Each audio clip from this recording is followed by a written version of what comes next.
ඕකිඩ් ඇන්තෝරියම් මල් පැලවල මොන පොහොර දැම්මත් මල් එන්නෙම නැද්ද? එහෙනම් මේ තමයි ඔයාගේ ප්‍රශ්නෙට හොඳම උත්තරේ තියෙන වීඩියෝ එක. ඉතින් ඕකිඩ් මල් ඇන්තෝරියම් මල් කොච්චර සාත්තු කරත් සාමාන්‍යයෙන් ගොඩාක් පැලවල මල් හටගන්නේ නැහැ. මෙන්න මේ පොහොර එකතු කරලා බලන්නකෝ. සති 2කින් හොඳම ප්‍රතිඵල බලන්න පුළුවන්. පුදුම වෙයි අද මම මේ පොහොර එක හදන්න ගන්න අමුද්‍රව්‍ය මොනවද කියලා දැනගත්තාම. මොකද මං අද මේ පොහොර එක හදන්න ගන්න හැම අමුද්‍රව්‍යයක්ම අපි ඇන්තෝරියම් ඕකිඩ් පැලවලට මල් හට ගැනීමට එකතු කරන රසායනික පොහොරවල අඩංගු වෙලා තියෙන පොටෑසියම්, ෆොස්ෆරස්, නයිට්‍රජන් වැඩි වශයෙන් අන්තර්ගත වෙලා තියෙන අමුද්‍රව්‍ය එකතු කරලා තමයි මං අද මේ පොහොර එක හදන්නේ. ඉතින් මේක 100%ක් ස්වභාවිකයි. ඒක නිසා කිසිම බයක් නැතුව අපිට මේ පොහොර එක ඇන්තෝරියම් ඕකිඩ් පැලවලට එකතු කරන්න පුළුවන්. ඉතින් ප්‍රතිඵල ගැන නම් බය වෙන්න දෙයක් නැහැ. 100%ක ප්‍රතිඵල සහතික කරන්න පුළුවන් සුපිරිම පොහොර එකක් තමයි මං අද ඔයාලට කියලා දෙන්නේ. ඉතින් සුබ දවසක් කියලා පිළිගන්නවා SL My Vlogs අපේ YouTube channel එකෙන් ගේන අලුත් gardening episode එකට.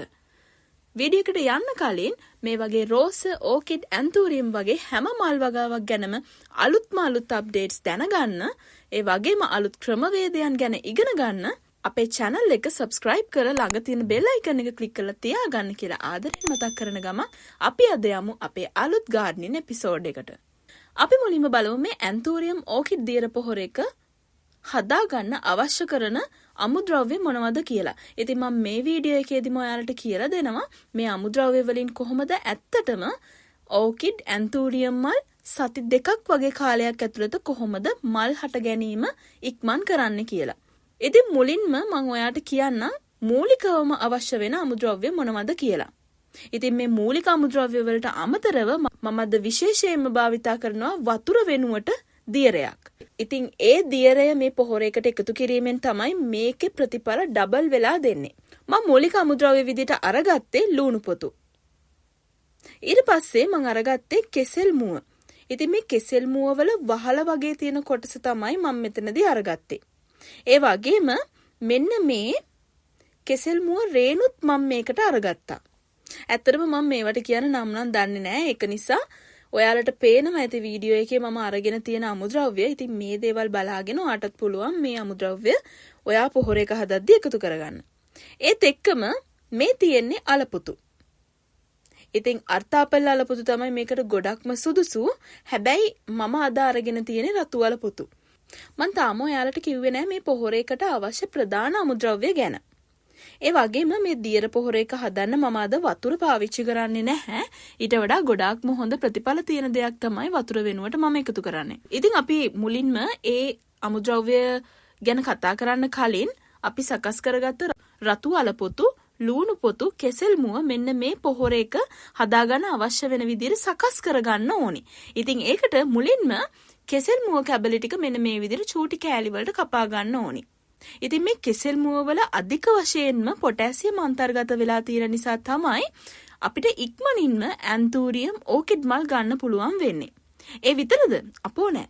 කෙසෙල් මුව වල ෆොස්ෆරස්, මැග්නීසියම්, කැල්සියම් වගේ ඕකිඩ් ඇන්තෝරියම් වලට අවශ්‍ය පෝෂක රසක් මෙන්න මේ කෙසෙල් මුව වල අන්තර්ගත වෙලා තියෙනවා. ඉතින් මල් ඉක්මනට ගන්න වගේම හොඳ නිරෝගිමත් මල් සහ ඒවයේ වර්ණය උද්දීපනය කරන්න පුළුවන් කමකුත් මේ පෝෂකවලට තියෙනවා. ඒ වගේම තමයි මම මේ සඳහා අරගත්ත බීට්රූට් පොතු වල බහුල වශයෙන් තියෙන්නේ පොටෑසියම්. මේකෙනුත් අපිට ලොකු සපෝට් එකක් ලැබෙනවා මේ මල් හට ගැනීම වේගවත් කරන්න. ඒත් එක්කම ලුණු පොතු මම මේ දියර පොහොර එක හදාගන්න එකතු කරගන්නවා. ඉතින් ලුණු පොතු වලට පුළුවන් ඕකිඩ් ඇන්තෝරියම් වලට එන දිලීර හානි, කෘමි හානි වලින් ඕකිඩ් ඇන්තෝරියම් පැල ආරක්ෂා කරගන්න. ඉතින් වෙනමම දිලීරනාශක අවශ්‍ය වෙන්නේ නැහැ. අපි මේ පොහොර එකට ස්වභාවිකව දිලීරනාශකයක් විදිහට ලුණු පොතු භාවිතා කරන නිසා. ඒ වගේම ලුණු පොතු වලත් පොටෑසියම් තියෙන නිසා මල් හට ගන්නත් හොඳ සපෝට් එකක් ලැබෙනවා මේ ලුණු පොතු වලිනුත්. දැන් මේ ලුණු පොතු, අල පොතු, කෙසෙල් මුව කැබලි සහ රේණු අපි මෙන්න මේ විදිහට භාජනයකට දාගන්නවා. ඒකට වතුර ලීටර් භාගයක්, ඒ කියන්නේ මිලිලීටර් 500ක් එකතු කරගන්න ඕනේ සාමාන්‍ය වතුර. ඊට පස්සේ විනාඩි 5ක් විතර හොඳට රත් කරගන්න ඕනි. ඉතින් මේක මීඩියම් ෆ්ලේම් එකේ, ඒ කියන්නේ මධ්‍යම උෂ්ණත්වයකින් තමයි අපි මේක රත් වෙන්න දෙන්න ඕනි. මේක හොඳටම නිවුනට පස්සේ අපිට පුළුවන් මේ හදාගත්ත දියර එක පෙරා ගන්න. ඔන්න දැන් තමයි මේ දියර පොහොරයකට අපි විශේෂ අමුද්‍රව්‍ය එකතු කරන්නේ. ඉතින් අද මම මේ දියර පොහොරයකට විශේෂයෙන් එකතු කරගන්නවා මෙන්න මේ හාල් හොදපු වතුර. ඉතින් උදේම මම මේ ෆර්ටිලයිසර් වීඩියෝ එක කරන නිසා මම අම්මට කිව්වා හාල් වතුර ටිකක් වෙන් කරලා තියන්න කියලා. මොකද වෙනදට අම්මා මේ හාල් වතුර පැලවලට එකතු කරනවා. ඉතින් ඒක නිසා මම අද වීඩියෝ එකටම මේ වතුර තියන්න කියලා තිබ්බා. ඉතින් මම මේ සඳහා අරගත්තේ හාල් වතුර ලීටර් භාගයක්. මේ හාල් හොදපු වතුරවල අයර්න්, පොටෑසියම්, මැග්නීසියම් බහුල වශයෙන්ම අන්තර්ගත වෙලා තියෙන නිසා ඕකිඩ් වල සහ ඇන්තූරියම් වල කොළ මුල් වර්ධනය වෙන ලොකු උදව්වක් වෙනවා. දැන් මේ තියෙන්නේ අපි රත් කරගත්ත රතු වල කෙසෙල් මුව ලූණු පොතු දියරය.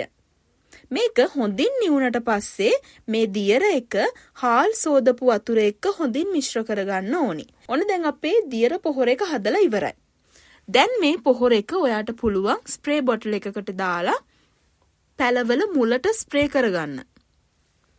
ඉතින් මේක ඩිරෙක්ට්ම ඔයාට පැලවලට එකතු කරන්නත් පුළුවන්.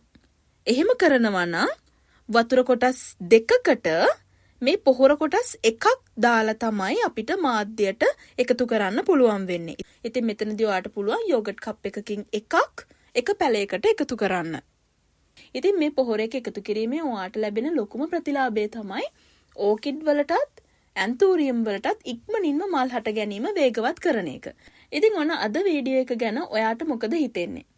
ඔයා දෙයක් ඉගෙන ගත්තා නම් අනිවාර්යෙන් මේ ගැන කමෙන්ට් එකක් දාන්න. මොන හරි මේ වීඩියෝ එක ගැන ප්‍රශ්න තියෙනවා නම් ඒ ගැනත් කමෙන්ට් එකක් දාන්න.